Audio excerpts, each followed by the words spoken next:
Hello మరియు నమస్కారం. నేను డాక్టర్ కంచన్ సింగ్. భారత్ హోమియోపతిలో మీ అందరినీ స్వాగతిస్తున్నాను. మీరందరూ బాగుండి ఆరోగ్యంగా ఉండాలని ఆశిస్తున్నాను. ఈరోజు వీడియోలో నేను మీతో మాట్లాడబోయేది కిడ్నీ రోగులు ఏలకులు తినవచ్చా లేదా తినకూడదా అనే విషయంపై.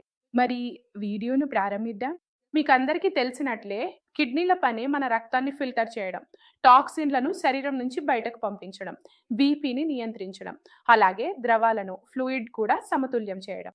కానీ కిడ్నీలకు ఏదైనా రకమైన గాయం వస్తే అది బీపీ అయినా, షుగర్ అయినా, కిడ్నీ స్టోన్ అయినా, లేదా మళ్ళీ మళ్ళీ యూరినరీ ట్రాక్ట్ ఇన్ఫెక్షన్ యూటీఐ వస్తున్నా, లేదా ఆటో ఇమ్యూన్ డిజార్డర్ అయినా కిడ్నీ తన పనితీరును నెమ్మదిగా కోల్పోతూ పోతుంది. దాంతో మనకు క్రియాటినిన్ పెరుగుతోంది, మన యూరియా పెరుగుతోంది, అలాగే ఇతర అన్ని పారామితులు కూడా.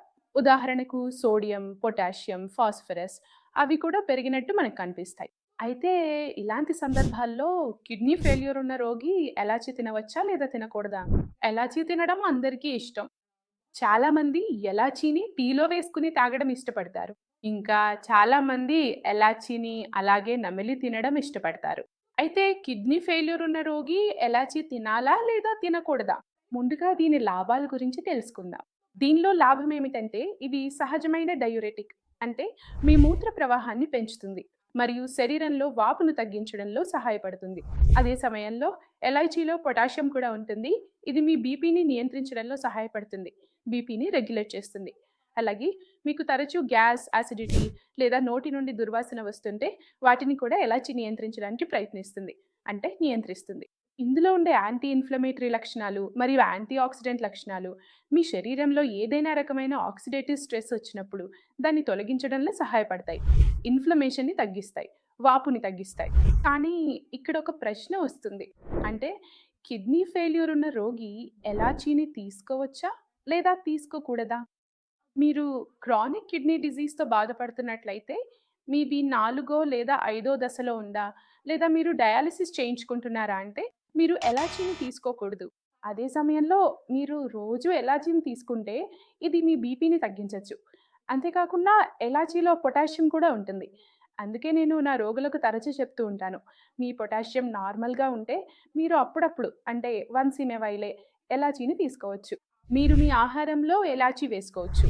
లేదా మీ టీలో కూడా ఇలాచీ వేసుకొని తాగవచ్చు.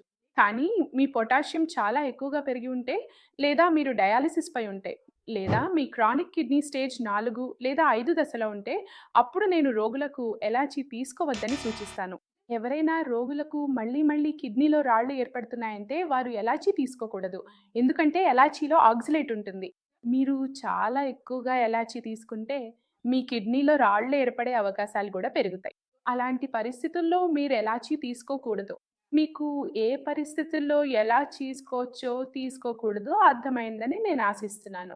మీరు డయాలిసిస్ చేయించుకుంటున్నా, లేదా కిడ్నీ స్టేజ్ 4 లేదా 5లో ఉన్నా మీరు ఎలాచీ తీసుకోకూడదు.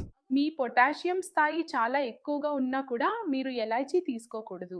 మీకు కిడ్నీలో రాయి ఉంటే, మళ్ళీ మళ్ళీ రాయిలు ఏర్పడుతున్నా కూడా మీరు ఎలాచీ తీసుకోకూడదు. మీ కిడ్నీ పనితీరు బావుంటే, మీ బీపీ నార్మల్‌గా ఉంటే, షుగర్ కూడా నార్మల్‌గా ఉంటే, అన్నీ సరిగ్గా ఉంటే మీరు సులభంగా ఎలాచీ తీసుకోవచ్చు. కానీ ఎక్కువగా ఎలాచీ తీసుకోవద్దు. నేను ఆ పేషెంట్‌ల గురించి కూడా చెప్తున్నాను. వారి బీపీ ఎప్పుడు తక్కువగా ఉంటే 111 మీద 70 దగ్గరగా ఉంటే, లేదా 160 దగ్గరగా కూడా ఉంటాయి. ఆ పేషెంట్‌లు కూడా ఎలర్జీ తీసుకోకండు. అందువల్ల కిడ్నీ ఫెయిల్యూర్ ఉన్నవారు ఎలాచీ తీసుకోవచ్చా లేదా తీసుకోకూడదా అన్నది మీకు అర్థమైందని నేను ఆశిస్తున్నాను. ఈరోజు వీడియోలో ఇంతే. తర్వాత నేను తదుపరి వీడియోలో కలుస్తాను. అంతవరకు ధన్యవాదాలు.